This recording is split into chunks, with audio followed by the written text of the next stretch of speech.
Mesdames et messieurs, bonjour et bienvenue pour ce dernier conseil municipal avant la période estivale. J'ai souhaité mettre en diapositive, je le dis tout de suite avant de procéder à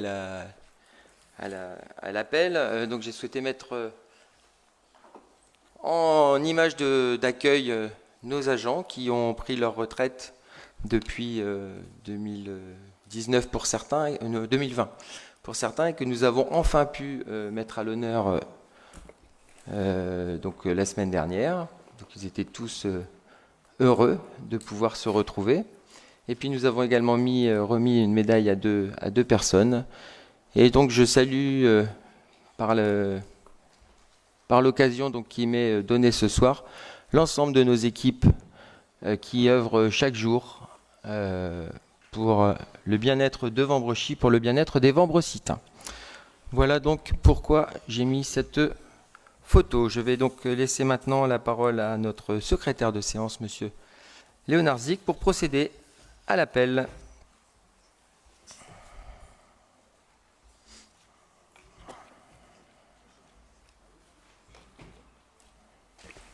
Bonsoir à tous, merci monsieur le maire. Monsieur Sébastien Brognard. Présent. Monsieur Michel Sass. Madame Christelle Gallon. Monsieur Jean-Philippe Prouveau. Madame Isabelle Tiberghien. Monsieur Cédric Lecourt. Madame Carole Demester. Monsieur Laurent Vitterbeck. Madame Evelyne Notbar. Monsieur Alain Stanikevitch.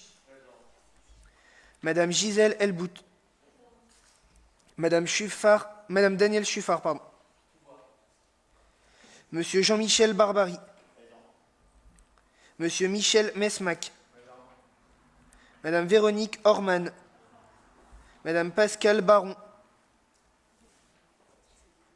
Monsieur Louis Lutin.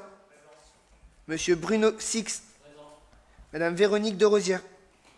Absente pouvoir. Madame Stéphanie Delot. Monsieur Romain Tanis.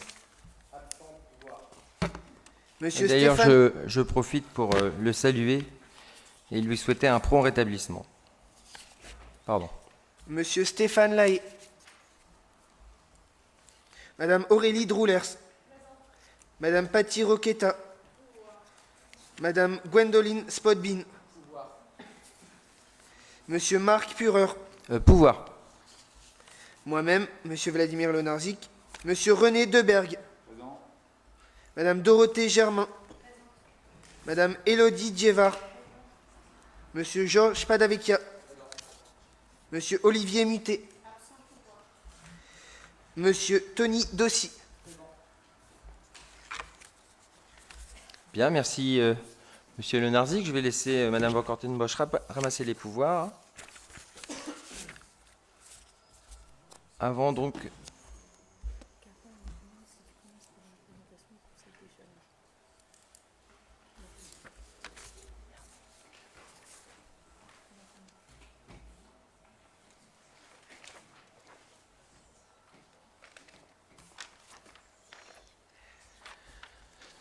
Bien, j'aimerais commencer ce conseil municipal à nouveau par un hommage tout particulier à Christian Lapère qui nous a quittés le 17 mai dernier, à l'âge de 81 ans. Et je crois que personne ne pourra oublier sa silhouette si particulière dans Vambrochy. Surtout, moi je croisais souvent quand il promenait son chien. Il avait parfois des discussions avec lui assez sympathiques. Donc monsieur Lapère s'est longtemps investi dans la vie de la commune et voilà, je souhaitais lui rendre cet hommage aujourd'hui et je pense que monsieur Sass sera bien plus à même de parler de lui que de moi, mais en tout cas je tiens vraiment à présenter une nouvelle fois à sa famille toutes nos condoléances. Monsieur Sass, je vous laisse la parole. Oui, alors personnellement, j'ai eu l'occasion de connaître Christian Lapère alors qu'il n'avait que la cinquantaine et qu'il était un peu plus agile que sur la fin. Il m'a été donné d'assister à des conseils municipaux mémorables avant de partager l'arène avec lui à partir de 2001. C'était un homme de conviction. Il ne s'investissait pas qu'à moitié, mais totalement. Bien que faisant partie de l'opposition, on le voyait fréquemment en mairie pour glaner des informations, des explications auprès du personnel, mais toujours dans un but constructif pour sa ville, envers laquelle il concentrait toute son action. Même lorsqu'il n'a plus fait partie du conseil municipal, il n'a jamais abandonné l'action, participant aux réunions organisées en mairie, notamment sur l'urbanisme et les sujets touchant à l'écologie. Jusque très récemment, je pouvais encore discuter avec lui lorsque je passais avec mon chien rue de l'Agrippin. Les affaires vabrousitaines l'ont toujours intéressé et ses avis et conseils étaient de bon sens. Nous n'étions pas toujours d'accord et nos échanges n'ont pas toujours été très cordiaux, mais nous nous respections, même si les apparences pouvaient parfois faire croire le contraire. Et je tiens aussi à renouveler tout notre soutien à sa famille et ses proches.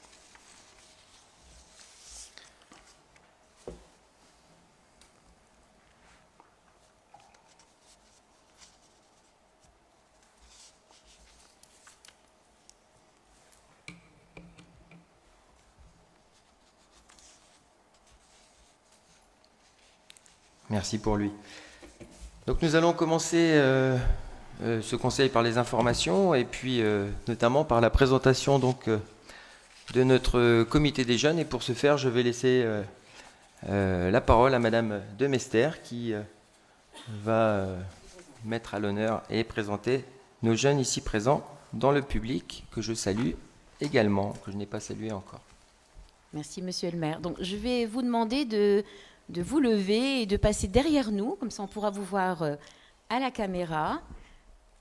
Donc, ils sont au nombre de 7 ce soir, voilà, sur 10.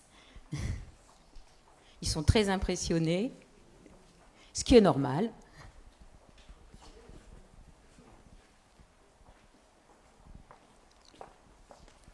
On va regarder si on vous voit bien.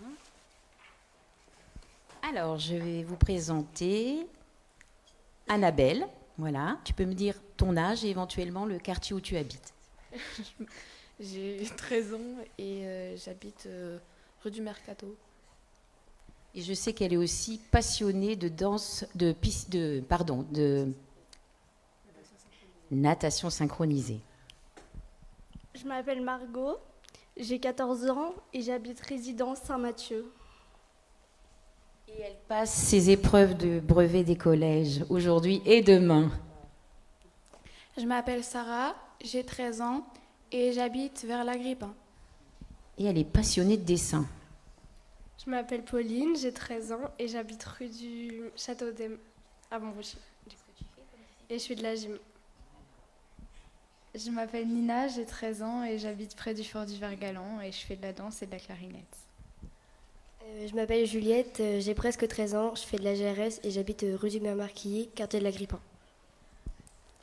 Bonjour, je m'appelle Jules Vermersch, j'ai 14 ans et je fais de l'athlétisme à Vendrechy donc. Je te remercie. Merci beaucoup en tout cas d'être présent ce soir. Il nous manque donc 3 membres qui ne pouvaient pas se rendre disponibles. Je pense qu'on ne va pas leur demander ce soir beaucoup de choses. C'est déjà bien de votre présence. Je vous en remercie et vous pouvez éventuellement suivre le conseil municipal. Mais Margot, je pense que tu as aussi des choses à réviser pour demain. Merci beaucoup en tout cas pour votre présence.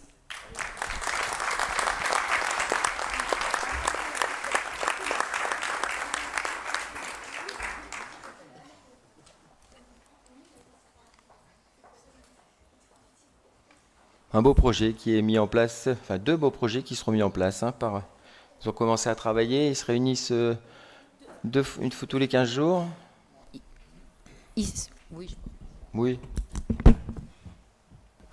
Effectivement, ils se réunissent normalement 2 fois par mois. Donc là, juillet-août, c'est le moment des vacances. Et puis, ils participent aussi d'ailleurs au centre de loisirs. Et une partie d'ailleurs de ce groupe va aller dans notre mini séjour. Voilà, donc on revient en septembre et d'ailleurs je fais toujours appel à candidature. Hein. Le comité peut s'élargir et donc n'hésitez pas à venir les rejoindre. Voilà, dès le mois de septembre, et vous pouvez vous renseigner au Château Rouge. Voilà. 12-17.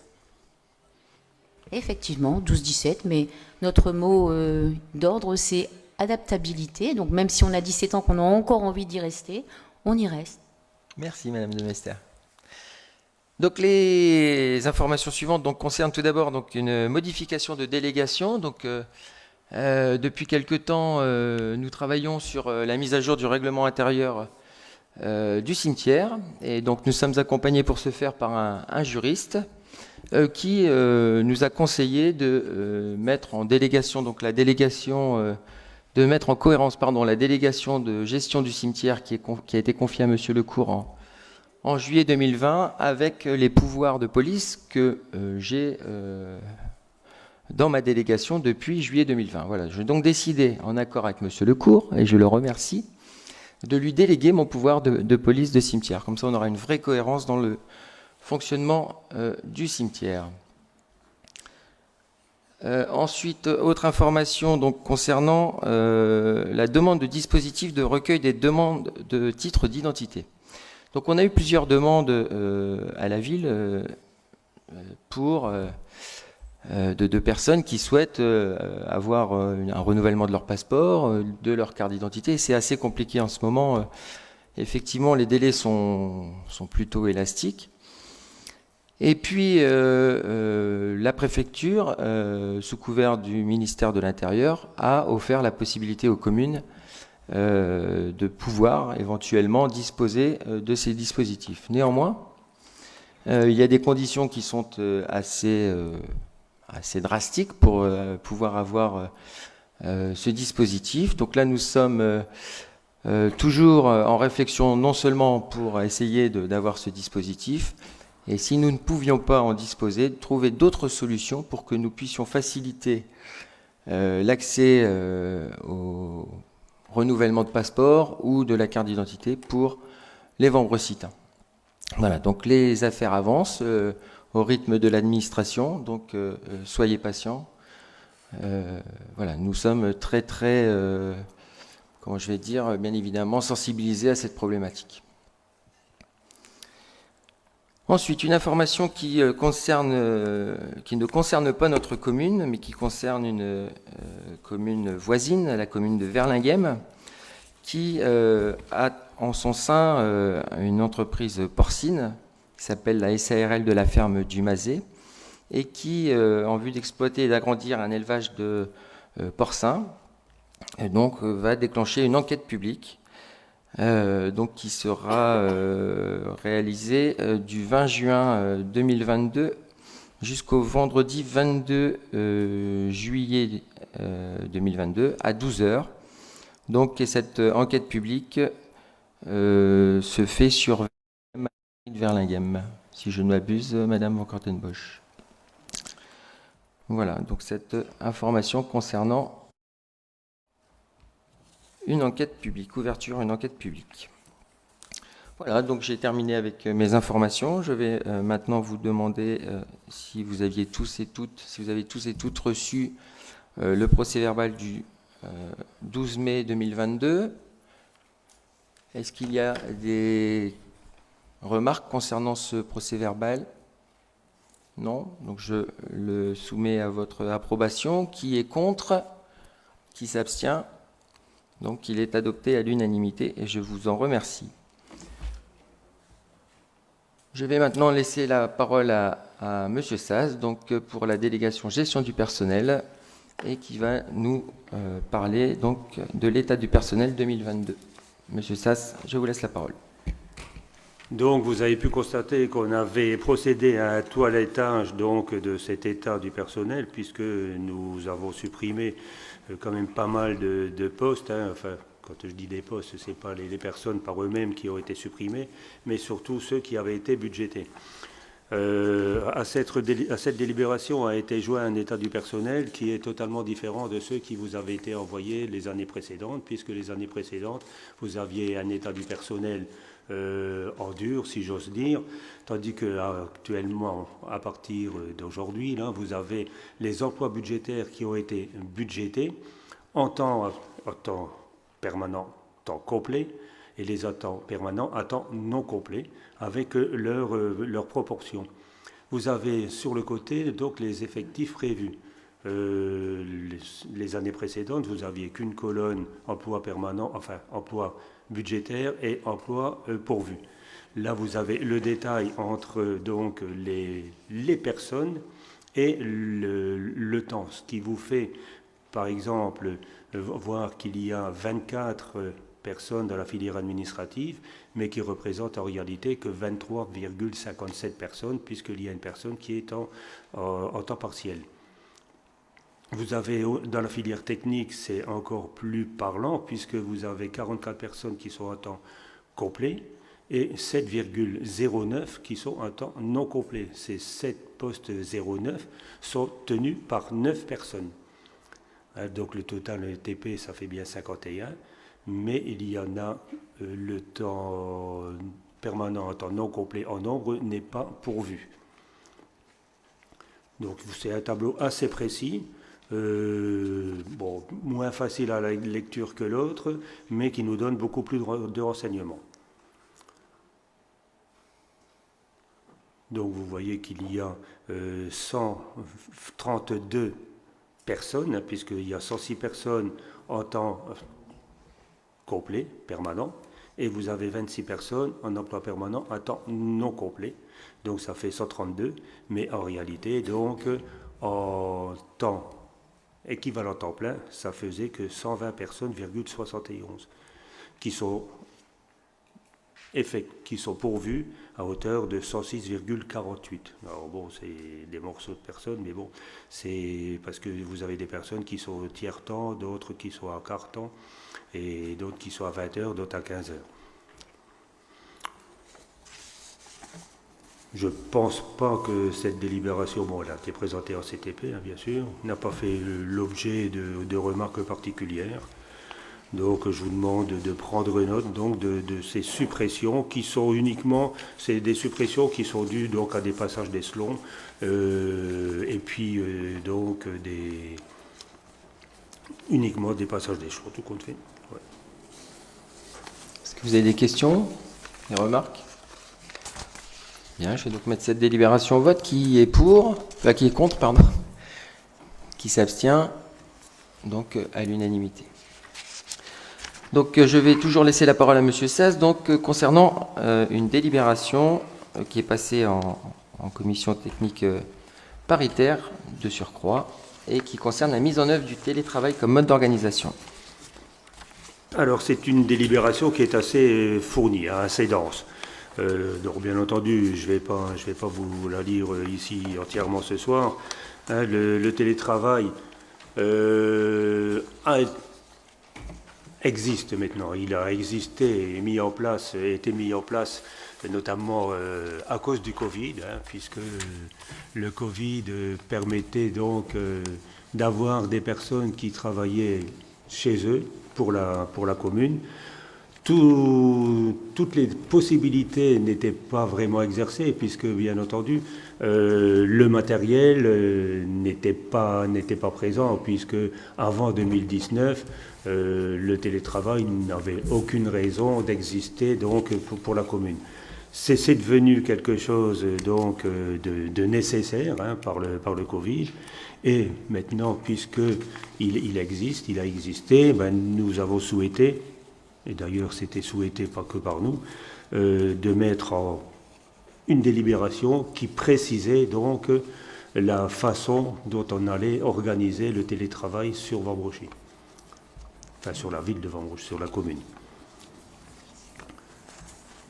Donc, bien sûr, toutes les activités de la commune ne sont pas ouvertes au télétravail. Ça s'entend, hein, le personnel des écoles, les ATSEM, les personnels des ateliers municipaux.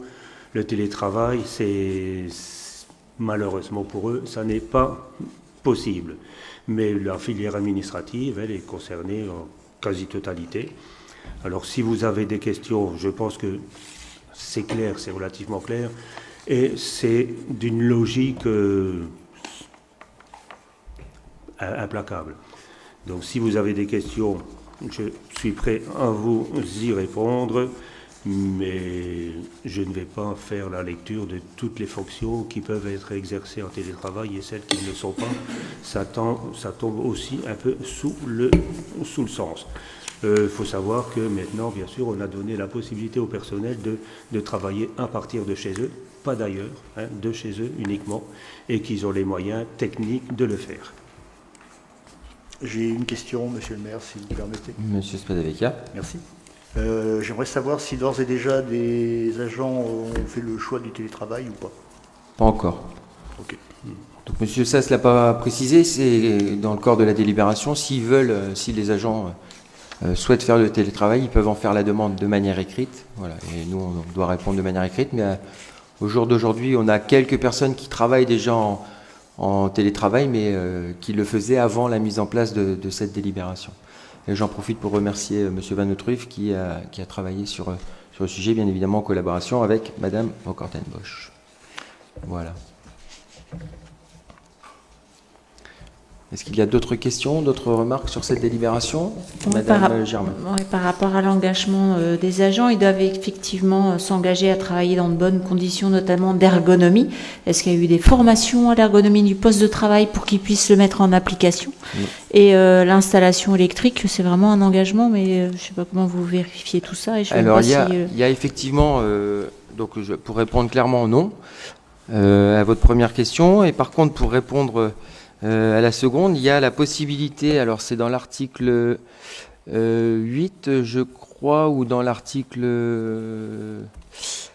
il y a, en fait, si vous voulez, si on complète l'article 5, là, il y a effectivement 3 lignes, mais il y a la possibilité de passer au domicile pour contrôler les conditions de travail, et si ces conditions, enfin si l'agent refuse le passage de quelqu'un pour contrôler, à ce moment-là, on peut lui enlever le droit enfin pas le droit, mais tout au moins lui dire il n'y a plus de télétravail.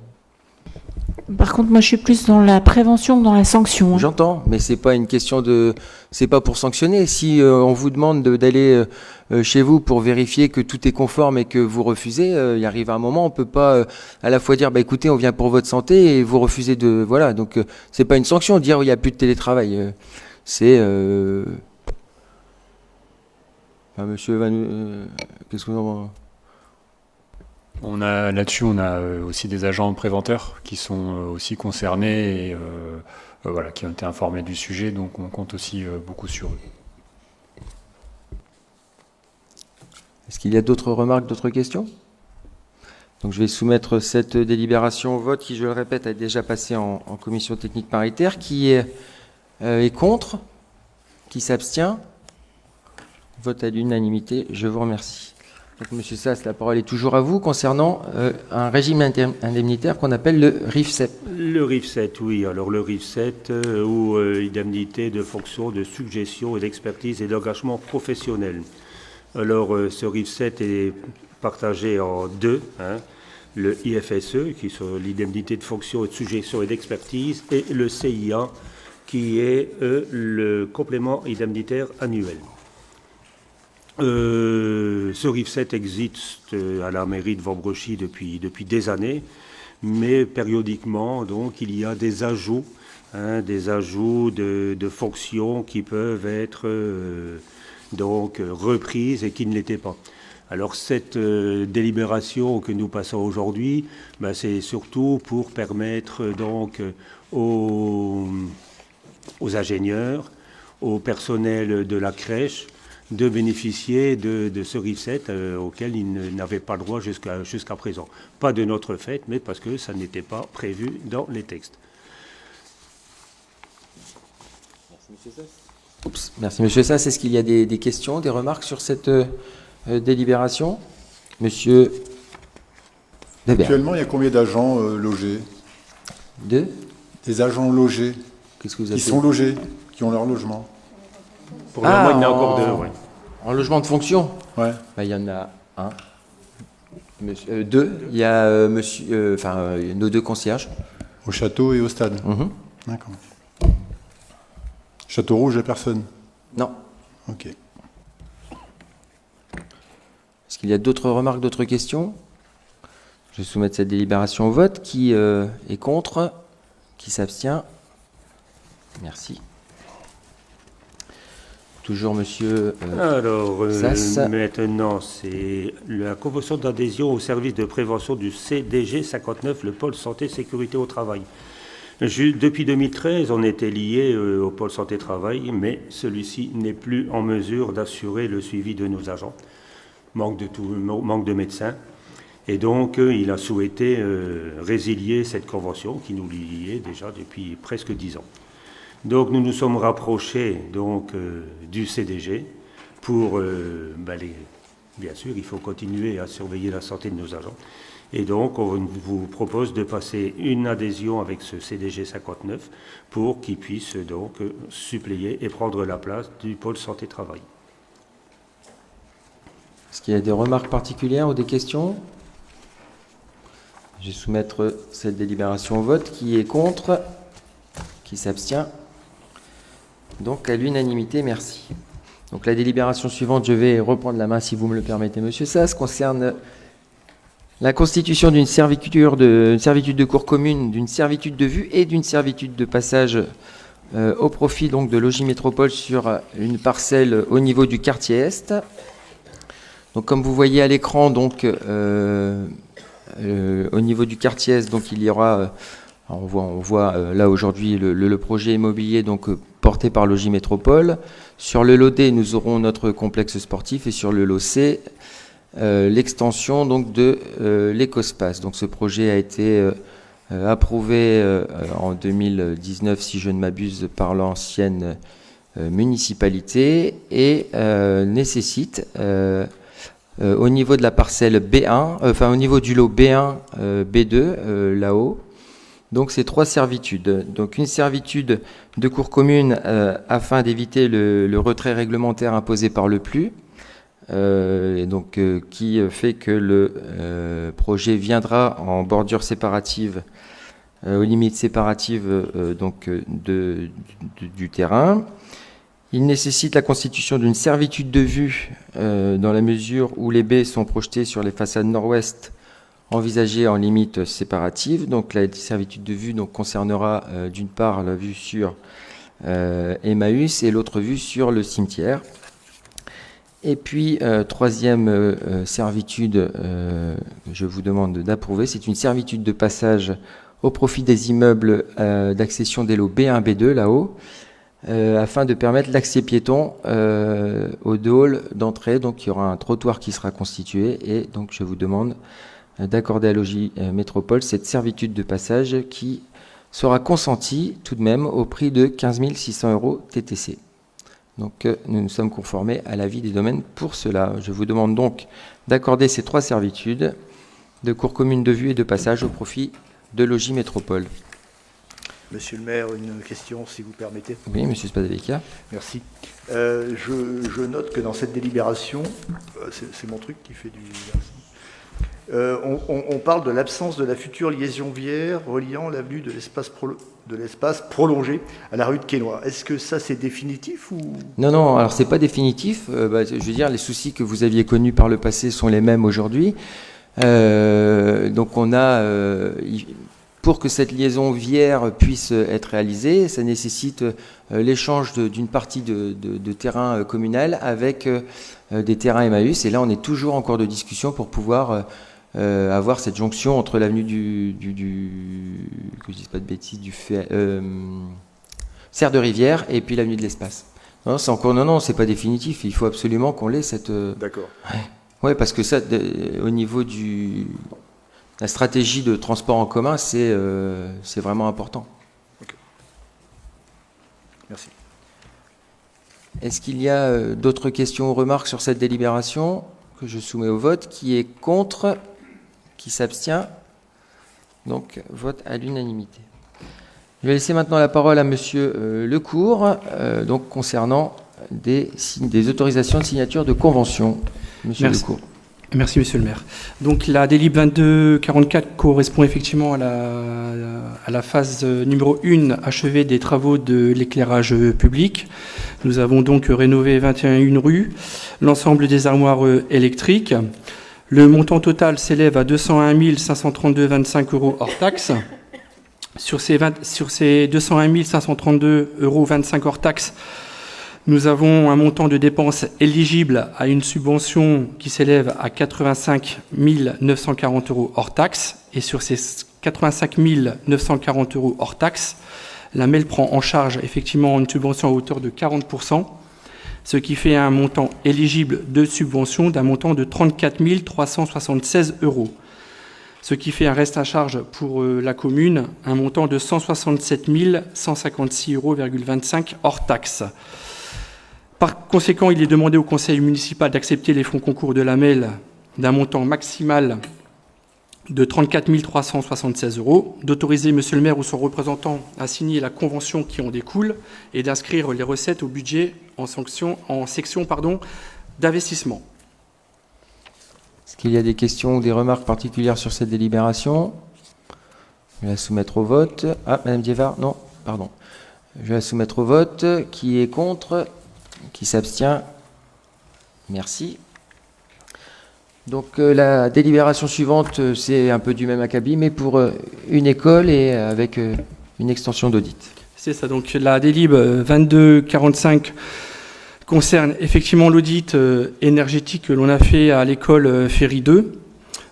Donc le montant de l'audit énergétique du bâtiment Ferry 2 s'élève à 6 216 € hors taxe.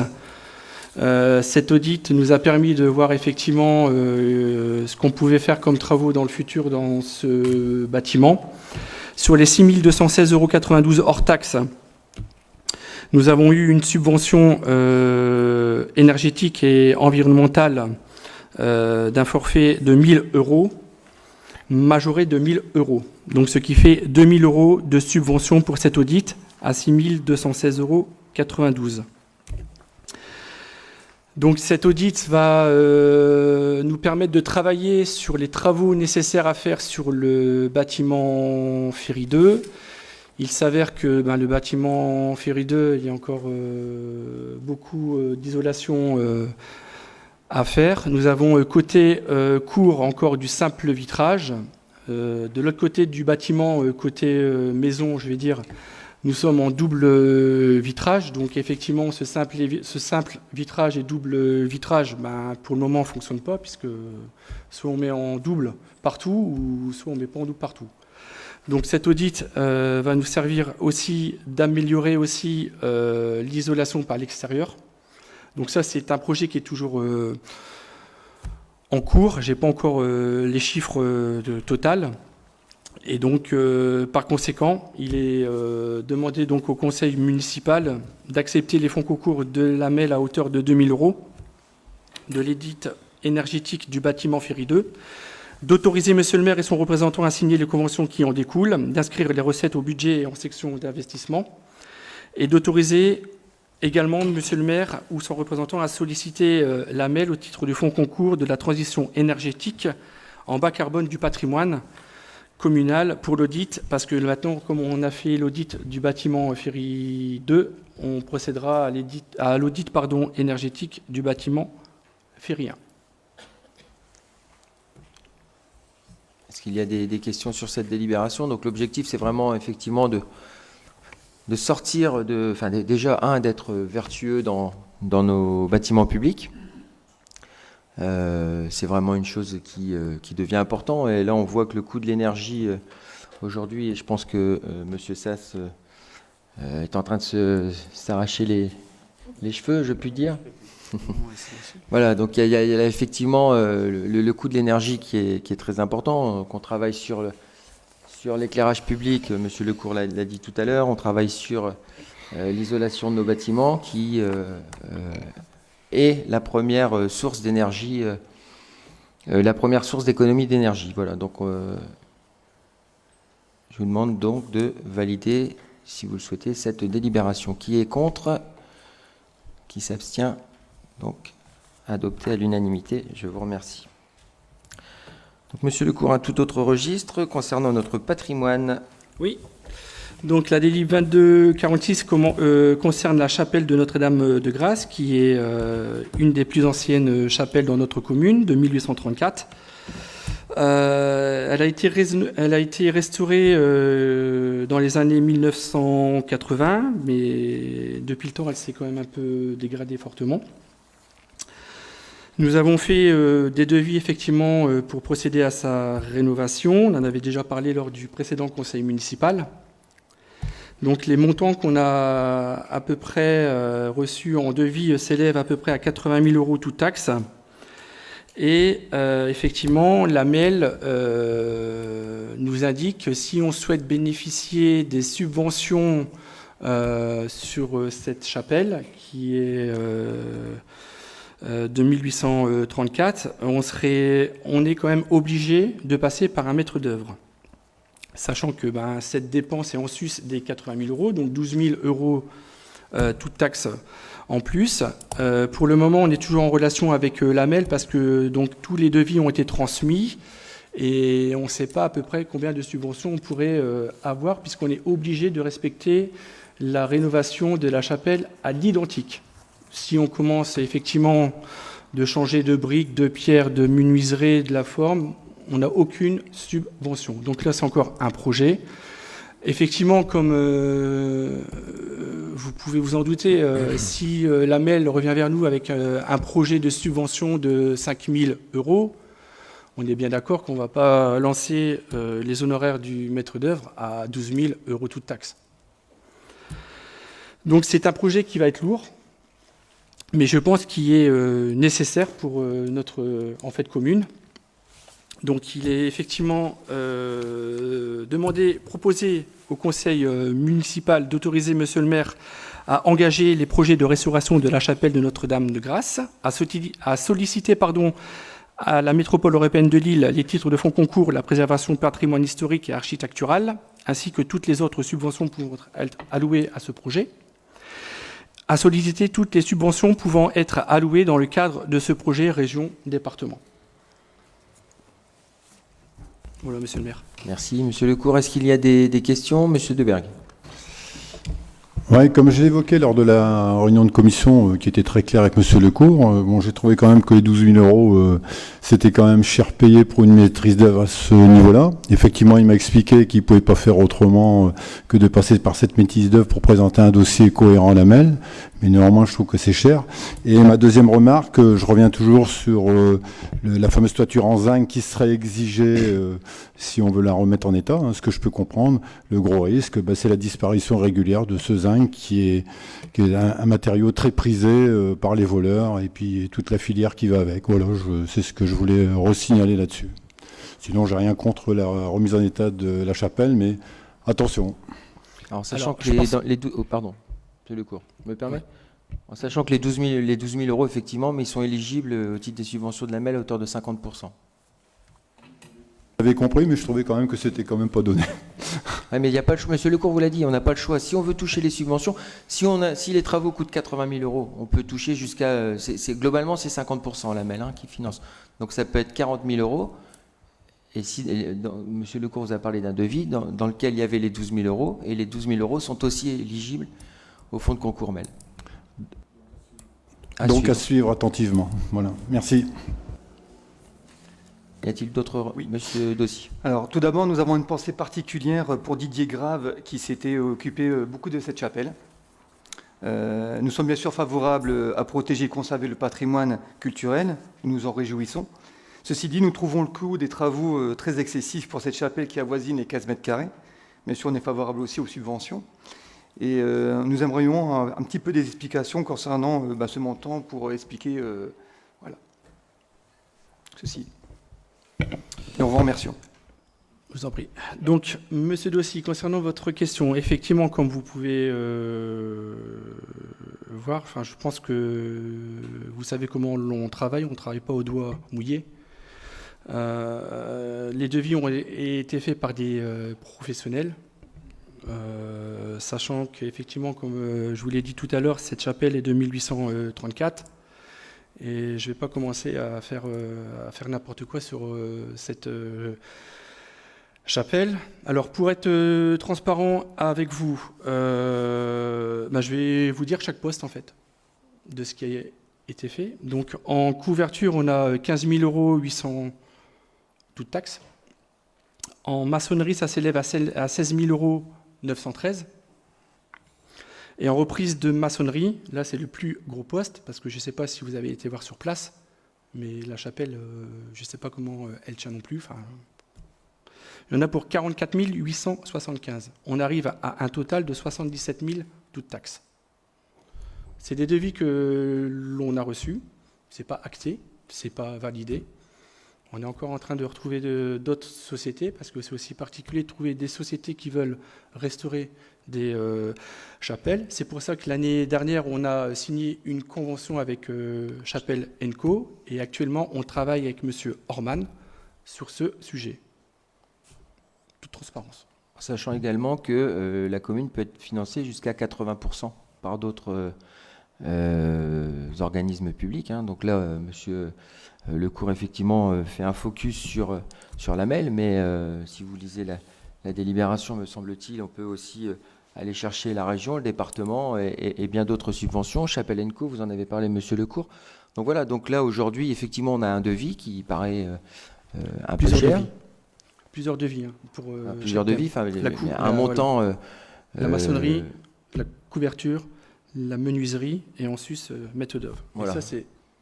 Voilà, donc, 80% de 77 000, ça fait combien? 7 fois 8, ça fait presque 60 000 €. Restera à la charge de la commune 17 000 € si on arrive à se faire subventionner à 80%, sachant aussi que, je profite pour avoir un peu de, comment je vais dire, de réseau. S'il y a des mécènes qui veulent aider la commune à financer ces travaux, bien évidemment, ils sont les bienvenus. Ils sont bien les bienvenus. Merci, monsieur Lecourt, pour ces précisions. Et dans notre application, me permet aussi de rebondir sur l'application, on a le chemin des chapelles. Donc ça serait dommage d'avoir effectivement cette chapelle qui est délabrée au milieu de notre chemin des chapelles. Voilà. Donc l'application, bien évidemment, Vambrochy, n'hésitez pas à la télécharger. Pour faire des signalements ou poser des questions, n'hésitez pas, ou avoir des circuits touristiques sur notre belle ville. Un clin d'œil à Madame Tiberguin qui est à mes côtés là-bas et à Madame Atarsa qui est là-bas. Voilà. Merci Monsieur Lecourt. Je vais donc mettre cette délibération au vote. Qui est contre? Qui s'abstient? Donc, à l'unanimité, je vous remercie. Monsieur Lecourt, la parole est encore à vous sur un sujet qui vous tient à cœur. L'accessibilité. Tout à fait, merci monsieur le maire. Donc la délib 2247 parle des bâtiments publics que l'on peut retrouver dans notre commune. Pour votre information, on a eu une réunion avec l'ADEB sur l'accessibilité de chaque bâtiment public qui doit être obligatoire depuis 2015. Il s'avère que notre commune est en retard. Actuellement, nous n'avons que 8 bâtiments sur 30 qui sont accessibles. Donc on a discuté effectivement auprès de l'ADAP pour trouver une solution, puisque depuis 2015, c'est vrai qu'on est en 2022, il y a encore un sacré boulot sur les 30 bâtiments. Donc on s'est mis d'accord avec l'ADAP pour procéder à un échéancier de la mise aux normes des bâtiments restants jusqu'au plus tard au 25 janvier 2025. Donc c'est-à-dire à compter de maintenant jusqu'au 25 janvier 2025, je serai dans l'obligation de vous présenter à cette année-là, vous dire que l'ensemble des bâtiments sont accessibles. Donc on va travailler dessus avec Madame Ouaget, avec l'ADAP qui va aussi nous épauler. Voilà, donc après, il y aura du budget effectivement à mettre chaque année en plus pour certains bâtiments. Mais voilà, on est en bonne voie et je pense que j'espère et je suis sûr qu'en 2025, je serai présent pour vous dire, voilà, on a effectivement fini l'ensemble des bâtiments publics accessibles à tout le monde. Donc, il est donc proposé au conseil municipal de solliciter une prorogation d'un délai d'exécution auprès de l'ADAP, de valider la nouvelle planification des travaux reprise dans les tableaux que vous avez eus avec cette délibération et d'autoriser Monsieur le maire et son représentant à solliciter toutes les subventions relatives à l'accessibilité dans le cadre de cette ADAP. Merci Monsieur le maire. Madame Diévard. Oui, alors déjà j'avais une première question puisque vous venez de nous dire que vous serez obligé avant le 1er janvier 2025 de vous prononcer sur l'accessibilité des bâtiments. Or, quand on regarde votre document à côté, il nous marque fin de réalisation des travaux 2026 sur beaucoup de points. Première question. Pardon, ça c'est un document effectivement qui a été fait en juin 2022 par rapport au tableau qui avait été transmis à l'époque par l'ancienne municipalité en 2015, que vous avez eu normalement aussi, non? Vous ne l'avez pas eu? Donc effectivement, c'est peut-être 2026, mais comme je vous l'ai dit, devant tout le monde, je serai ici en 2025 pour vous dire, voilà, l'ensemble des bâtiments sera PMR autonome pour tout le monde. Autre question, parce que vous justifiez ce report par la crise sanitaire, par ENIS et après le reste entre les deux, on ne sait pas trop. Qu'en est-il des subventions prévues par le plan de relance du gouvernement? Vous les avez demandées, vous avez fait le nécessaire? Bah écoutez, là, on a pris en l'état, on est arrivé en juillet 2020. On a fait déjà quelques petits efforts par rapport à ce qu'on peut connaître. Hein. Alors, si vous voulez, je peux vous lister déjà ce qu'on a déjà fait en 24 mois. On l'a déjà fait en commission d'accessibilité, donc vous inquiétez pas. La loi date de 2005. Oui, il ne faut pas l'oublier. Mais précisément, c'est pour ça que ça me pose problème, parce que systématiquement, en fait, on n'était pas là en 2005. Délai. Mais c'est pas le sujet, vous étiez là en 2020, mais non? Effectivement, ah oui. Bon, C'est ce que disait monsieur la Lecour. question que je viens de vous poser, c'est décembre 2020, le plan de relance tombe. Dans le plan de relance, on vous dit vous allez avoir des subventions. Voilà. Eh ben, on vous demandera de toute façon, à un moment ou à un autre, dans un conseil municipal, de m'autoriser à signer des conventions, Madame Diévard. Madame Diévard. C'est pas la question des subventions. Je suis totalement favorable à ce que vous alliez les chercher. C'est la prolongation du délai qui me pose problème. On ne peut pas rattraper en 2 ans. C'est impossible. Vous le savez comme moi. Oui, mais après, voilà, moi je trouve que... Donc déjà, moi, ce que je peux dire, depuis qu'on est élu, on a déjà fait 8 trottoirs rue Général Leclerc, on a réparé l'ascenseur mairie, on a mis à disposition une convention au sein de la MEL pour avoir des émetteurs pour les personnes malvoyantes qui peuvent utiliser les feux rouges qui sont à leur disposition, on a mis l'accès PMR cimetière, on a mis en place un système téléphonique ACO au sein de notre mairie, qui n'avait rien avant, je dis ça. Hein. Après, on nous a mis en place le conseil municipal, ce que vous je l'avais demandé, voyez là. Voilà. C'est fait. On l'a fait quand même. On a mis on a mis en place des échanges avec Thomas. Je ne sais pas si vous avez pu voir le lien du trimestre précédent. On a fait effectivement intervenir Thomas, qui est un autiste, dans chaque école, pour expliquer. On est les premiers aussi à faire ça dans chaque école. On a relancé la commission d'accessibilité, dont vous êtes dedans. Et vous pouvez voir qu'on essaie de faire les choses le mieux possible. J'espère en tout cas. Et on a mis en place une campagne de pub. Oui, alors là-dessus, on pourrait y revenir aussi, mais il y a peut-être des choses davantage appropriées. En 24 mois. C'est moi qui vous l'avais demandé, donc je ne vais pas revenir, mais c'est certaines idées qui... C'est tout à votre honneur, mais on l'a mis en place. Parce que peut-être vous me demandez des choses, mais quelquefois, je vais vous dire non.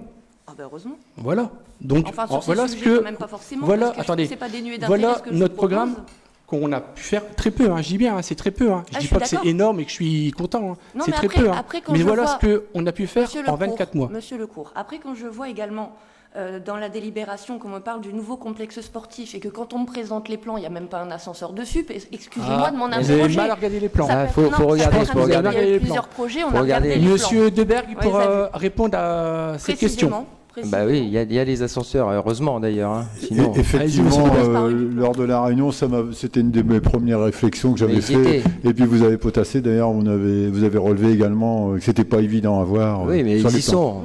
Ah, mais je réponds à la remarque de Monsieur Lecourt, puisque ça m'a sauté aux yeux tout de suite. Donc, voilà. D'autres questions? Je sais que c'est jamais assez, et vu le retard, on fait le maximum pour effectivement... Mais on fait le maximum, Monsieur Lecourt, très bien. Moi, j'entends bien, je vois bien les délais, je sais que les travaux, c'est pas simple, j'ai mon père qui est dans le bâtiment, je sais très bien comment ça se passe, donc il n'y a pas de souci là-dessus. Après, effectivement, donner une autorisation comme ça de prolongation de délai, moi, à titre personnel, vous imaginez bien, je ne peux pas cautionner ça. En revanche, il y a des choses qu'on pourrait faire gratuites, qui ne coûtent rien, des trucs tout bêtes, mais qui peuvent envoyer des signes. Vous parlez par exemple de l'abstention, du manque d'implication des citoyens dans la politique locale, très bien. Dans le CGCT, qu'est-ce qui permet à un élu, par exemple, en situation de handicap, de faire revaloir ses droits? Il n'y a rien qui est mis à ses dispositions. On pourrait, dans un esprit d'ouverture, amender par exemple le règlement intérieur et permettre qu'il y ait un accompagnement des élus en situation de handicap.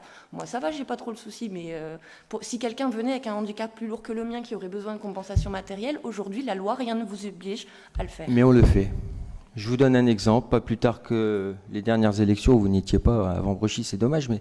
si, j'étais la dernière, c'est présidentielle, pas au bureau de vote en tout cas, mais aux dernières élections, on a eu une dame en situation de handicap, on est allé la chercher, et elle est venue voter à mon bureau. Là, je ne viens pas de vous parler des personnes, je viens de vous parler des élus qui pourraient exercer. Vous bottez en touche. Là, je vous propose quelque chose de simple et qui ne coûte rien. Peut-on réfléchir à cette idée d'amendement sur le règlement intérieur ? Mais je ne comprends pas les élus qui peuvent exercer, c'est-à-dire ? Mais c'est-à-dire que demain, là, je vous ai donné l'exemple, pourtant c'était simple et concret. Demain, quelqu'un vient avec un handicap lourd qui a besoin d'être compensé. Il se retrouve sur votre liste. Bon, il va bien falloir faire quelque chose pour qu'il puisse exercer son mandat.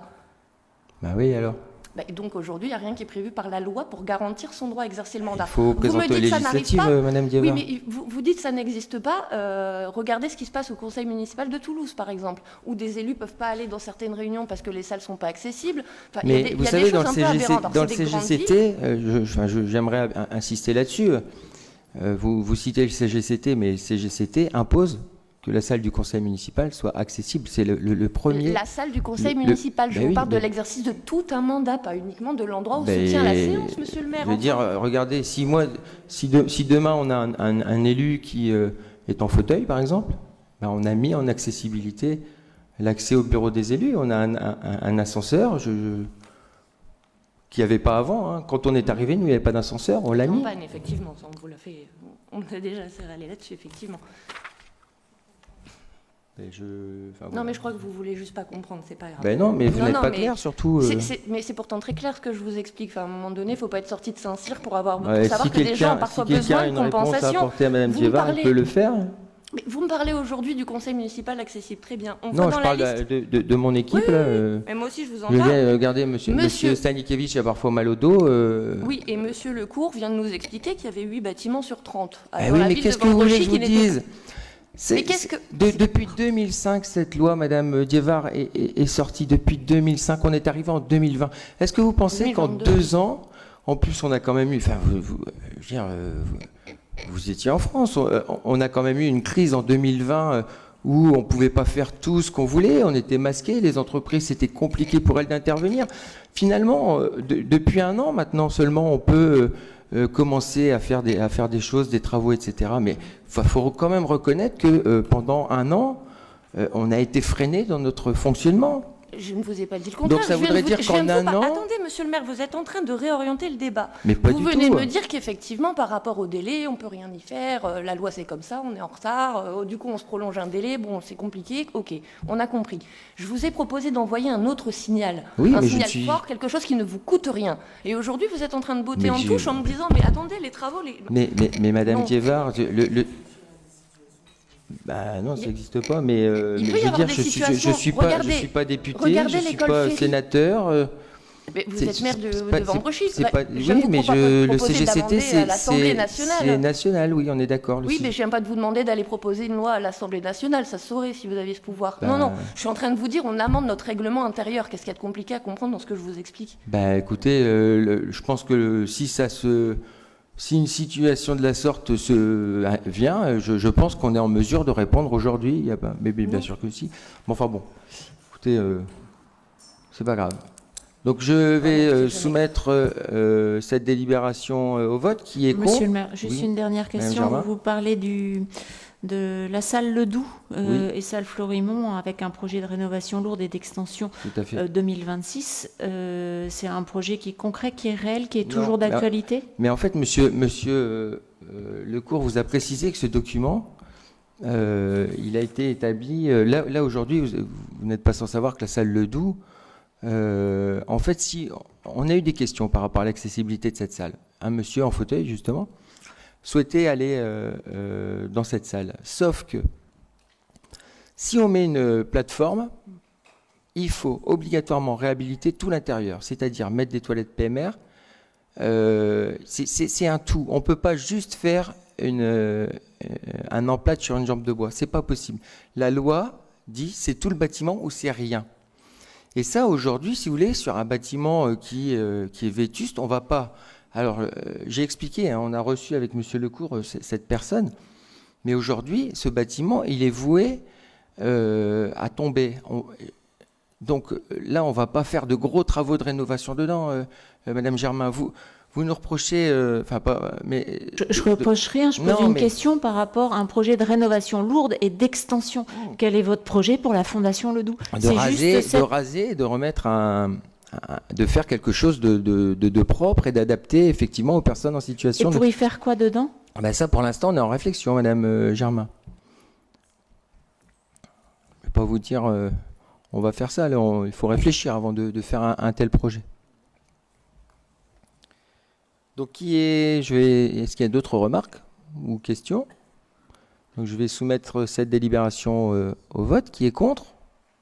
Qui s'abstient? Donc, unanimité, moins une voix de Madame Dieva. Alors, la délibération suivante donc, concerne le budget participatif et je vais laisser pour présenter cette délibération et la présentation des projets retenus, Madame Droulers. Merci, Monsieur le maire. Bonsoir à tous.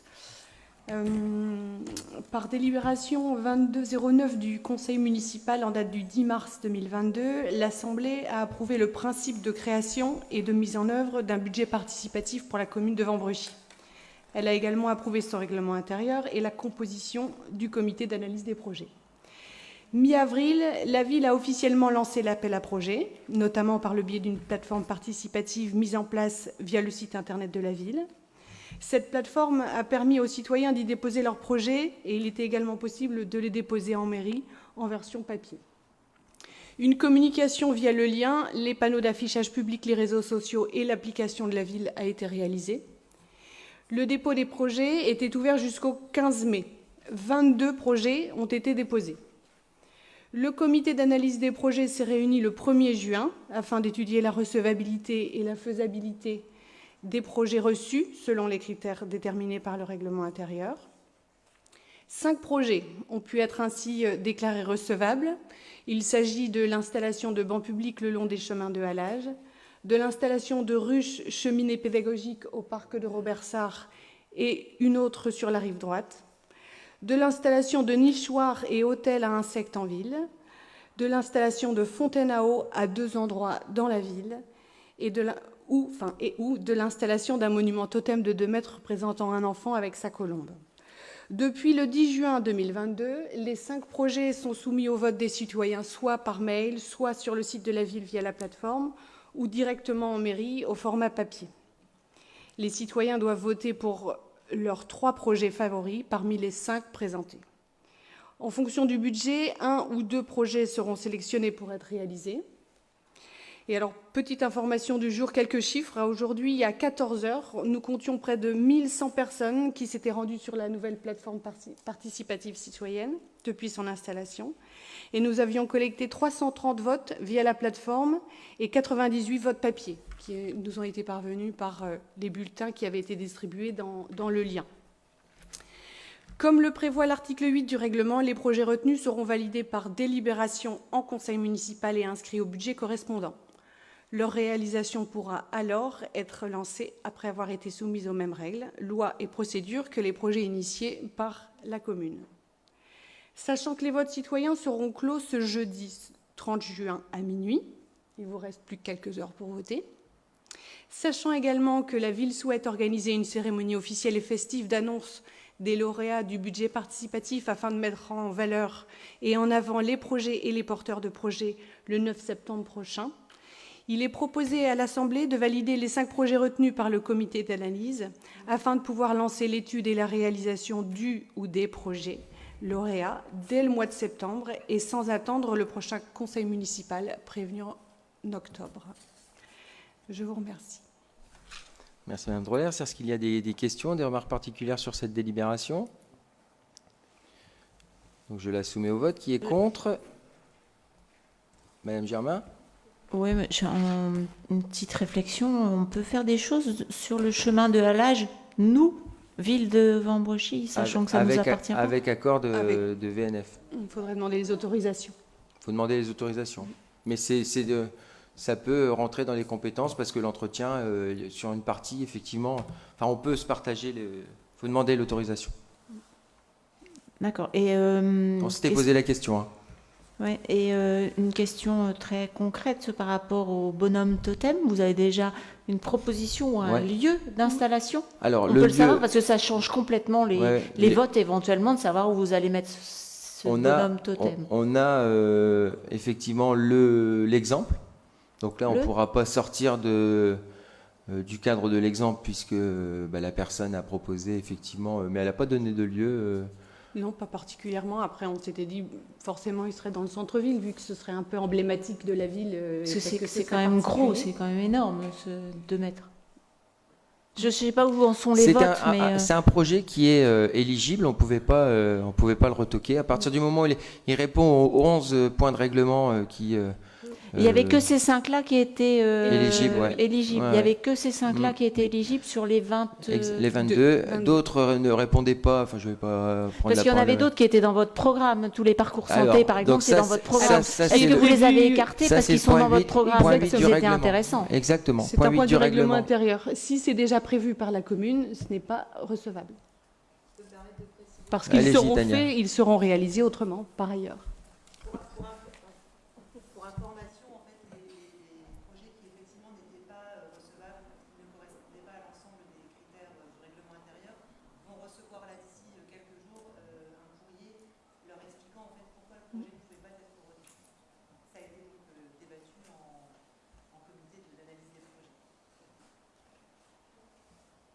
Moi, je m'interrogeais juste sur le sujet des bancs, puisque vous venez de dire si c'est dans le programme, mais on avait déjà évoqué lors d'un précédent conseil municipal et également lors des commissions d'accessibilité la possibilité de mettre des bancs en place dans la commune. Du coup, est-ce que...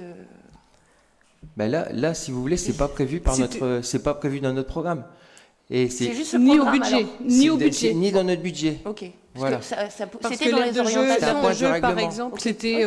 C'était juste la clarification que je voulais, merci. L'aire de jeu, par exemple, c'était au Colombier, et comme c'est déjà prévu en phase 2 au niveau du Colombier, on n'a pas pu accepter. Dans notre programme, on a mettre des bancs et des cendriers, je ne sais plus...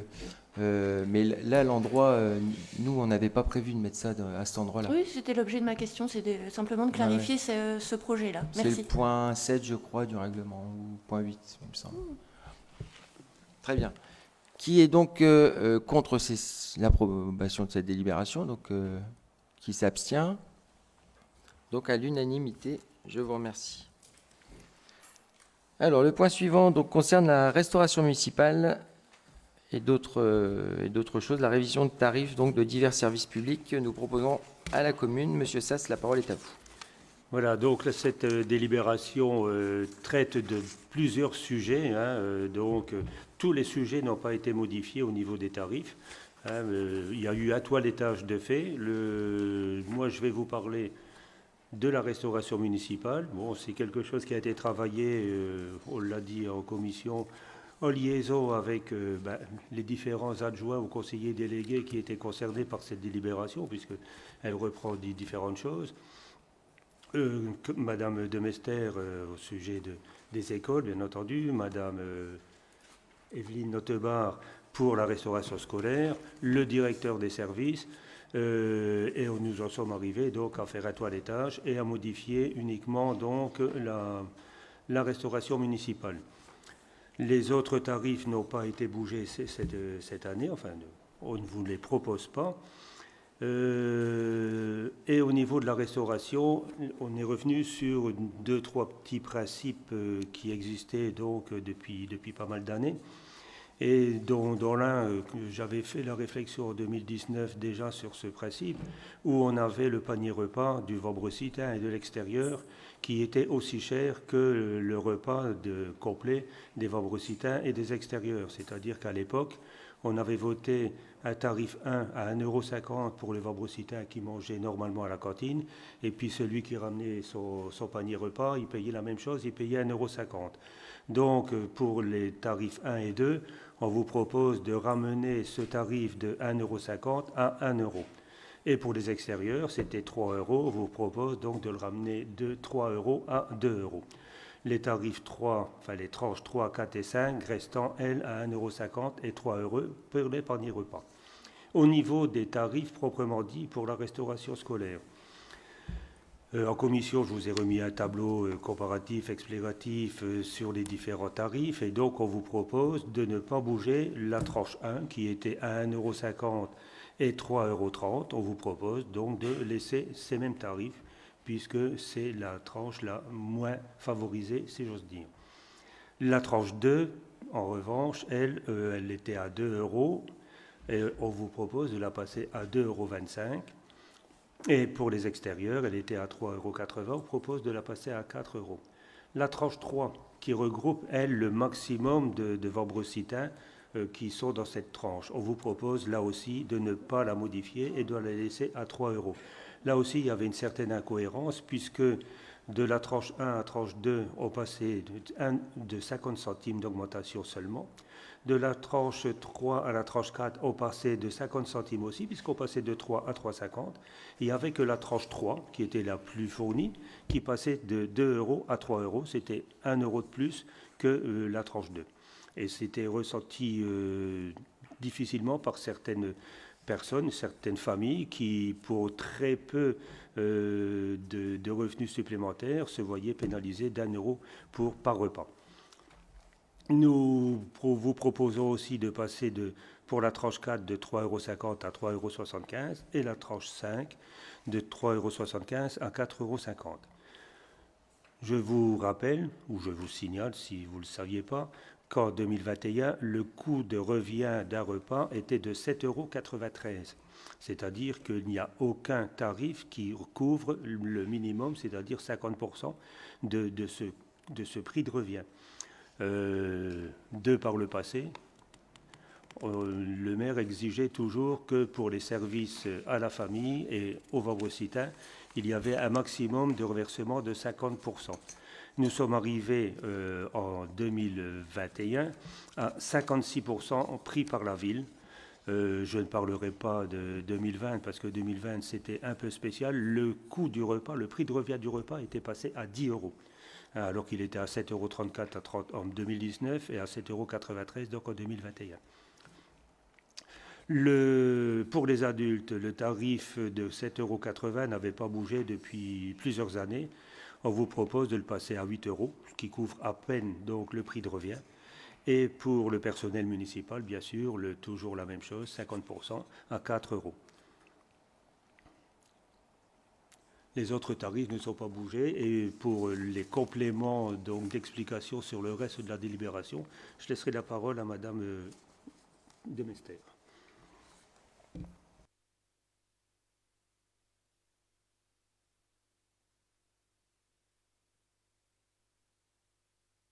Alors, au niveau du toilettage, par exemple... Oui, alors les autres tarifs, effectivement, nous ne les avons pas modifiés. Le toilettage, si je peux dire le dépoussiérage, c'est que effectivement, il y a des services qui n'existent plus, donc on ne voyait pas l'intérêt de finalement de les mettre dans cette délibération. Je pense notamment à une tarification pour les campings, puisque tout ceci seront arrêtés, enfin par un arrêté, les tarifs seront faits et organisés par un arrêté fixé. Je pense aussi, il me semble, à la carte jeune, puisque ce service pour le moment n'existe plus. Et je pense que c'est à peu près tout. Oui, c'est à peu près tout, mais bon, je voulais quand même que tu puisses t'exprimer, hein, merci. notamment Merci. au niveau des études dirigées. Alors Ah bon, oui, si les nous études avons dirigées, supprimé oui. de cette délibération les tarifs de camping, c'est pas pour le faire par nous-mêmes, c'est parce que les campings, si vous voulez, c'est décidé en cours d'année et souvent une paire de mois seulement avant le dit camping. Alors selon l'endroit où se fait le camping, le coût n'est pas du tout le même. Donc on ne peut pas se permettre de définir un tarif sans savoir le coût. Oui, et c'est vrai que pour les études dirigées, nous avions pris cette délibération il y a déjà 1 an. C'était compliqué de mettre ça en place parce que nous avions des horaires décalés sur nos écoles. Il y a des enfants qui finissent à 16h, à 16h30 et c'était vraiment difficile. Donc d'ailleurs, je profite pour faire l'annonce que dès le mois de septembre, nous revenons à des horaires normaux. Voilà, et nous mettrons donc en place avec, bien sûr, les directrices d'établissement et les enseignants cette étude dirigée. Et je rappelle 2 fois par semaine, le lundi et le jeudi soir. Merci à vous deux. Moi, j'aimerais rappeler un point sur les inscriptions. On n'a pas parlé de cette pénalité d'1 euro appliquée aux familles et encore beaucoup de familles ne prennent pas le soin de s'inscrire et ça remet souvent en question l'organisation générale. Donc, s'il vous plaît, mesdames et messieurs qui pouvez nous suivre sur les réseaux, il faut absolument que vous inscriviez vos enfants à la cantine. C'est une nécessité pour que chaque enfant puisse manger. Voilà. Si je peux me permettre, d'autant plus qu'il va y avoir des règles de limitation du gaspillage alimentaire et des vraies consignes à mettre en place, et que si les parents ne jouent pas le jeu, la ville ne pourra pas améliorer la situation du gaspillage. Je ne sais pas s'il y a des mesures actuellement faites du gaspillage pour le moment ou pas encore. Si. Ouais. Ouais. En fait, chaque enfant travaille en autonomie maintenant. Petite faim, grosse faim. Enfin, c'est le système qui a été mis en place par le prestataire de service. Et puis à la fin, les repas sont pesés. Et il y a des challenges qui sont organisés de manière hebdomadaire et mensuelle pour déterminer les classes qui ont gaspillé le moins sur la période concernée. Donc vous avez fait partie de l'expérimentation par l'AMEL. Petite faim, grande faim. Comment ? Par l'AMEL. Non, par notre prestataire de service. D'accord. Ok, parce que l'AMEL met ça en place actuellement. Notre prestataire de service doit être en lien avec eux. Si je peux me permettre, monsieur le maire, je vais compléter quelque chose qui a aussi une incidence, non pas sur les repas, mais j'ai eu dernièrement des conseils d'école et les enseignants sont en difficulté quand ils restent avec des enfants. Alors, il peut y avoir une urgence et dans ces cas-là, les parents ont appelé en disant, voilà, nous, on n'a pas inscrit, on a besoin de ce service. Mais des enfants qui c'est assez récurrent où les enseignants se retrouvent avec des enfants, voilà, ils ne sont pas inscrits en cantine. Que fait-on ? C'est vraiment une grosse difficulté. Donc c'est aussi à double sens. Merci monsieur le maire d'avoir appelé justement cette obligation d'inscrire les enfants à la cantine. Est-ce qu'il y a d'autres questions ou remarques ? Je vais mettre cette délibération au vote. Qui est contre ? Qui s'abstient ? Donc voté à l'unanimité, je vous remercie.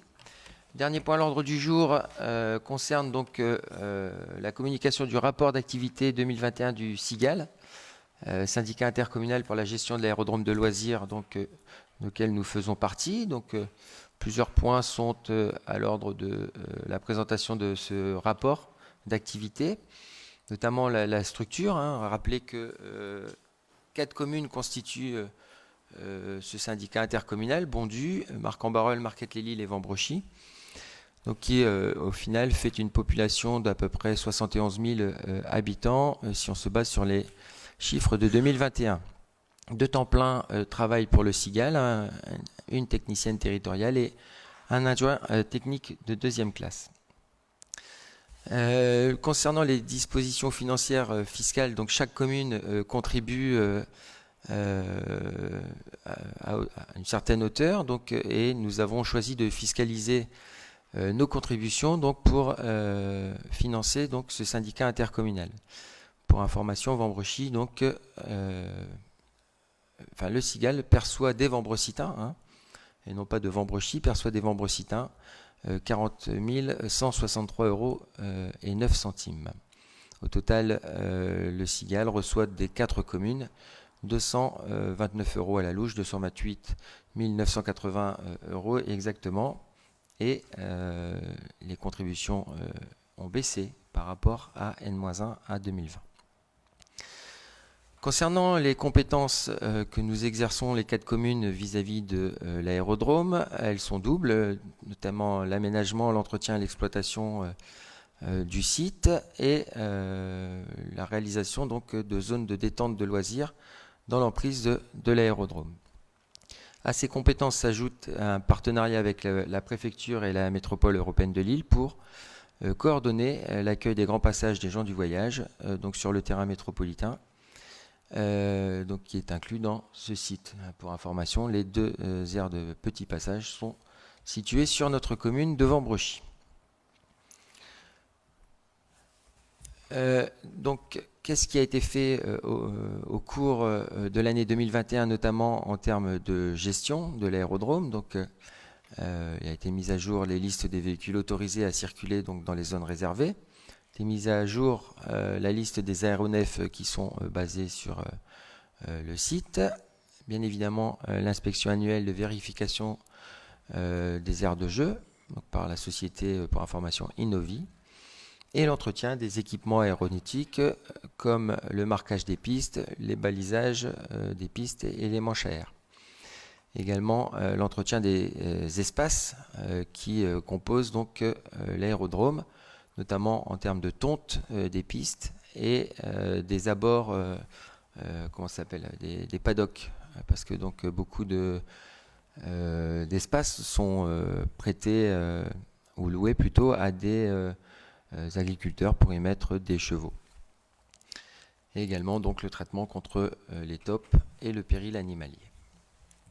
En termes d'aménagement, donc il y a eu des opérations de boisement, hein, un peu ce qu'on a connu au niveau du Colombier. Il y a eu des travaux qui ont été faits à l'entrée de l'aérodrome, donc travaux conséquents sur la voirie.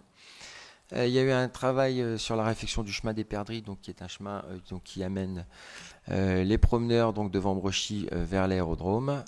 Et puis, un travail aussi conséquent aux abords de la bergerie, puisque l'aérodrome, le site est équipé d'une bergerie. Plus accessoirement, donc, il a été mis en place d'un point de vue administratif d'un accord cadre pour les travaux de la voirie, donc j'ai parlé tout à l'heure. Pour la cession d'une parcelle, donc pour l'extension de Villa Yoga, donc c'est une zone d'activité hein, qui se situe, qui jouxte l'aérodrome, enfin le site de l'aérodrome. Et puis il y a eu un inventaire faune flore qui a été fait sur l'année 2021. Ne me demandez pas ce qu'on y a trouvé comme animaux, je serais bien incapable de vous le dire. Mais beaucoup d'oiseaux en tout cas et une flore assez diverse. Concernant les animations, donc pour le coup, je suis vice-président de l'aérodrome chargé de l'animation. Donc, il y a chaque premier dimanche de chaque mois des rassemblements de vieilles voitures. J'en profite pour rappeler que le 2 juillet prochain, c'est-à-dire samedi après-demain, nous aurons sur Vambrechy un rassemblement de vieilles voitures, n'est-ce pas, Madame Orman? Une centaine de voitures, hein, il y en avait 60 l'année dernière, il y en aura 100 cette année, donc n'hésitez pas à venir dans le centre-ville de Vambrechy pour admirer ces belles caisses ou ces beaux châssis. Nous avions projeté d'organiser en 2021 les parcours du cœur qui ont été annulés en raison du contexte sanitaire. Nous l'avons fait en 2022, mais ce n'est pas l'objet de ce compte-rendu, je l'aborderai donc l'année prochaine. Et puis nous avons également travaillé sur l'organisation d'un biathlon qui a dû malheureusement être annulé parce qu'il y avait des gens du voyage qui étaient venus s'installer de manière illicite sur le terrain où devait se dérouler ce biathlon. Mais effectivement, il a été fait dans le cadre des parcours du cœur et encore une fois, j'en parlerai l'année prochaine. D'un point de vue financier, donc, il me reste à vous présenter donc, l'extrait du compte administratif de l'année 2021. Donc, je ne vais pas vous le le détailler, mais sachez que les dépenses de fonctionnement donc, s'élèvent à hauteur de 305 532 € et les recettes de fonctionnement s'élèvent à 412 440 €, donc qui ne correspondent pas au compte administratif total si vous regardez dans le tableau, puisque n'ont pas été reportés les résultats de fonctionnement qui s'élèvent à hauteur de 33 750,44 € et si vous les additionnez aux 378 000 689, on arrive bien à la somme en recettes de fonctionnement de 412 000 €. En termes d'investissement, donc pareil, hein, dépenses, recettes. Les dépenses d'investissement s'élèvent à hauteur de 470 000 € environ, hein, 468 399,73 € précisément. Et les recettes d'investissement, elles, se portent à hauteur de 439 011,93 €. Et si bien que nous avons un résultat positif sur le fonctionnement du SIGEL, un résultat de clôture de l'exercice 2021, positif à hauteur de 77 519,56 €. Voilà, ce compte administratif est bien évidemment consultable. Est-ce qu'il y a des questions ou des remarques sur ce compte rendu? Bien, je le soumets donc à l'approbation. Qui est contre? Qui s'abstient?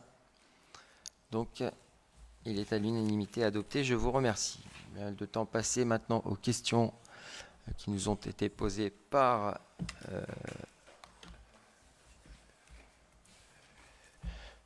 l'opposition. Donc, Madame Diévard m'avait envoyé ces questions, mais je vois qu'elle est partie. Je vais donc laisser la parole à, je ne sais pas qui, Madame Germain ou Monsieur de Berg.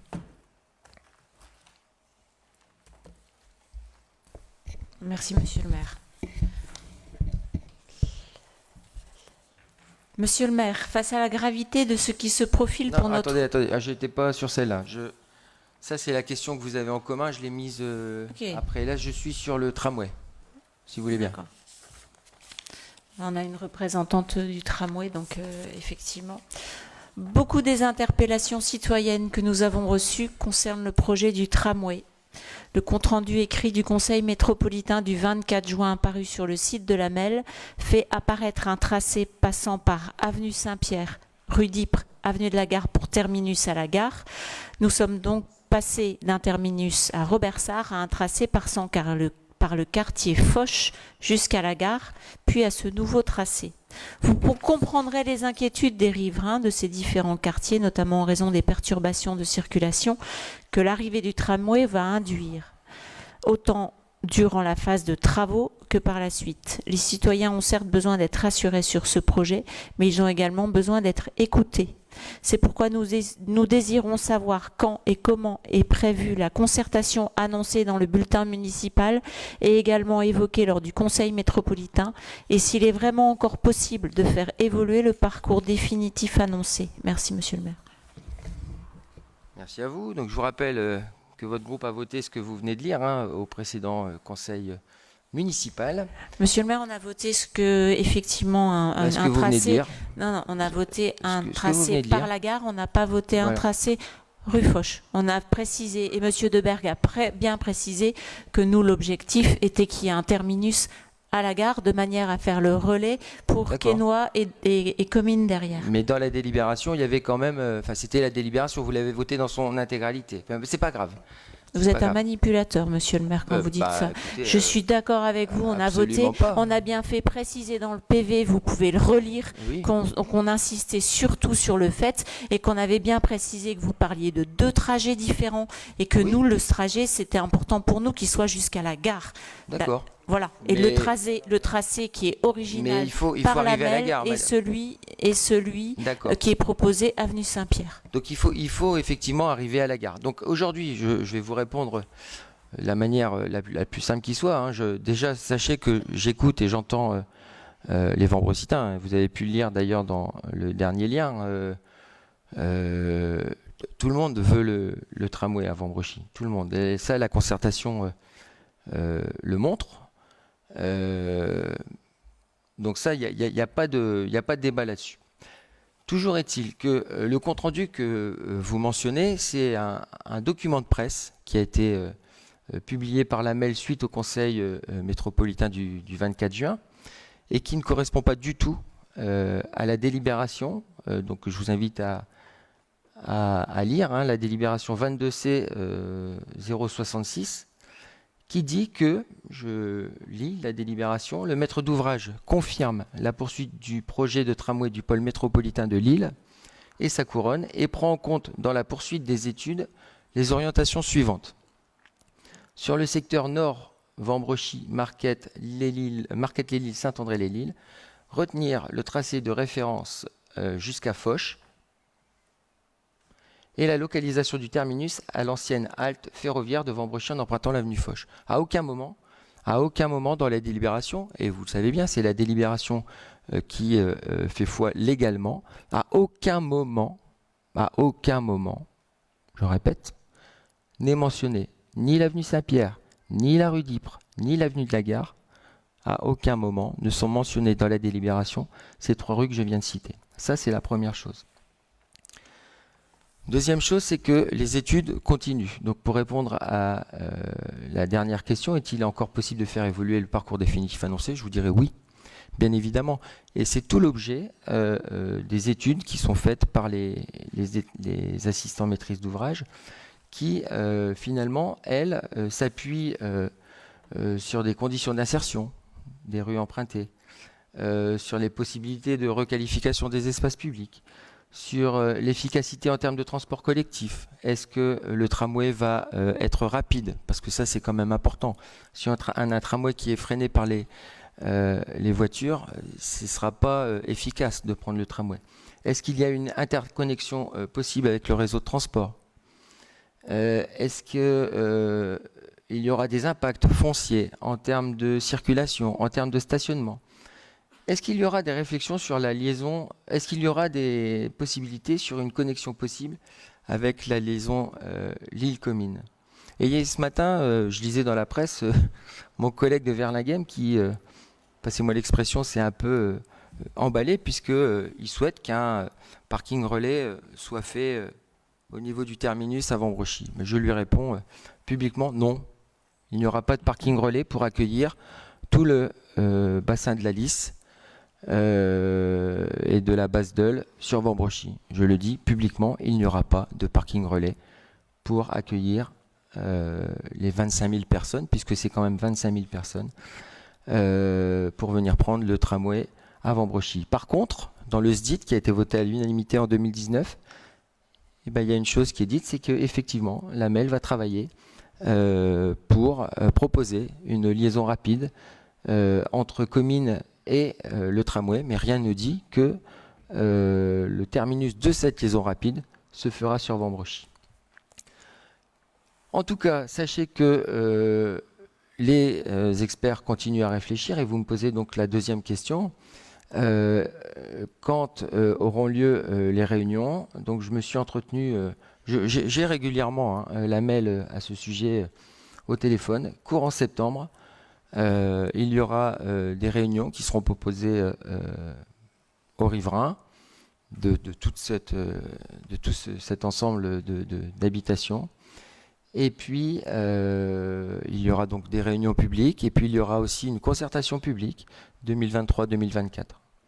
Voilà tout ce que je peux dire donc sur le tramway aujourd'hui. Monsieur le maire, si vous me permettez. J'ai répondu à la question, monsieur Spadavecchia. Je ne peux pas ajouter quelque chose? On m'a posé une question, j'y ai répondu. Je vous dirai non. Merci, monsieur le maire. Je vous en prie.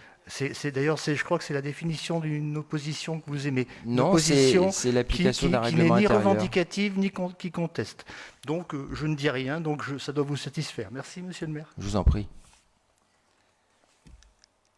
Alors, la deuxième question donc, qui était posée donc, par vos deux groupes communs, je ne sais pas si vous... qui la pose, si c'est M. Spadavecchia ou l'autre groupe. En tout cas, la question est commune. C'est l'autre groupe qui la pose. Très bien. Monsieur le maire, face à la gravité de ce qui se profile dans notre ville, nos deux groupes, Ensemble pour Vambrochy et une nouvelle ère pour Vambrochy, ont décidé de vous poser une question commune. Lors du dernier conseil métropolitain du 24 juin 2022, un nouveau programme local de l'habitat, le PLH 3, a été adopté pour les 6 ans à venir. 2022-2028. Vous l'avez voté, vous appartenez au groupe du président Castelin. La métropole s'engage à bâtir chaque année 6200 logements neufs, soit 43 000 logements sur 6 ans à rénover, sur 6 ans et en rénover 8200 par an afin de combler le déficit de logements actuel.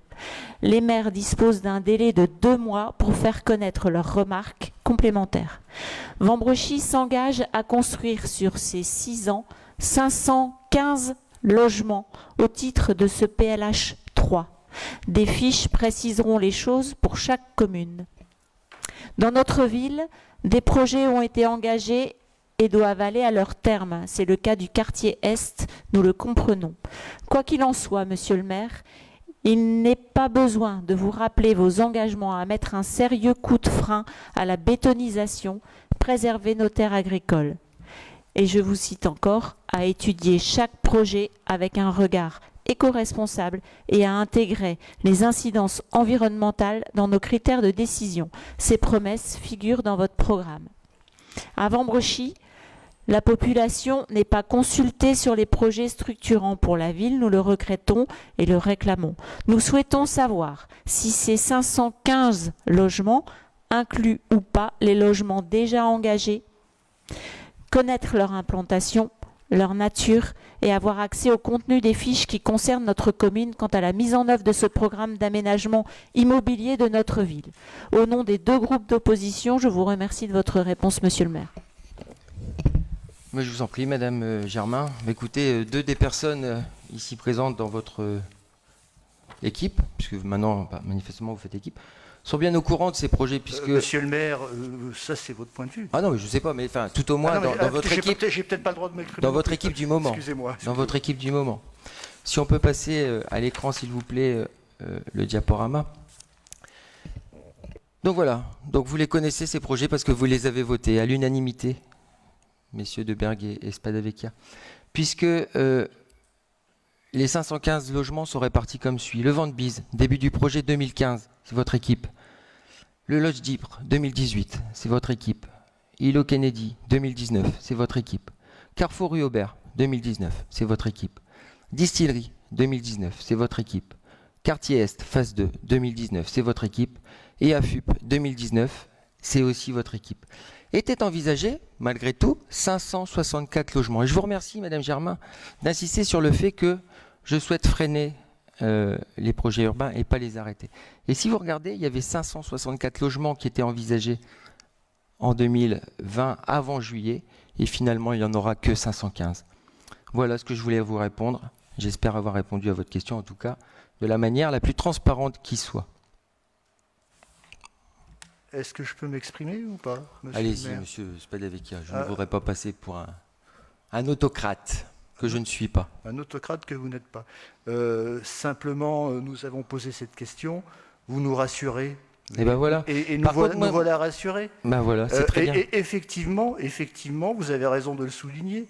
Le quartier Est s'est développé, c'est une bonne chose. Ensuite, monsieur le maire, puisqu'il faut parler des choses, vous vous êtes soi-disant, prétendument opposé à l'immeuble sur le parking du Vent-de-Bise. Ça n'a pas duré longtemps, cette opposition. 1 an et demi quand même, monsieur Spadavecchia. Enfin bon, maintenant... Mais vous qui êtes magicien, peut-être que vous auriez réussi à l'annihiler, ce projet, mais j'en doute. J'en doute. Merci, monsieur Vous savez, derrière, il y a la préfecture, monsieur Spadavecchia.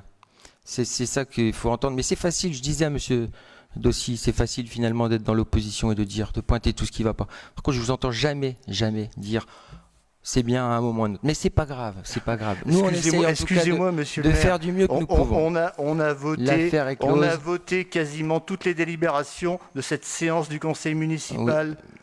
Oui. Hein? Merci.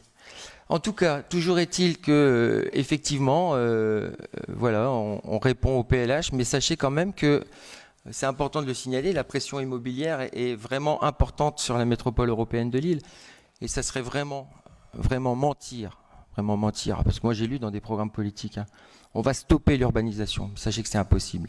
C'est impossible. Et quoi que vous fassiez, quelle que soit la magie que vous pouvez opérer, vous savez, on ne peut pas s'opposer aux demandes de logement. Et bien souvent, les gens qui disent il y a trop de logements, le lendemain, je les reçois en disant mais par contre, j'aimerais un logement pour ma fille ou mon fils. Et enfin voilà, quoi. C'est ça qui est embêtant. Et toujours, les gens qui disent des choses par rapport au logement, ils habitent souvent dans des nouveaux logements. Mais bon, voilà. Mais en tout cas, vous voyez, je me suis engagé à freiner et on a quand même baissé de près de 50 logements par rapport à ce qui était prévu initialement.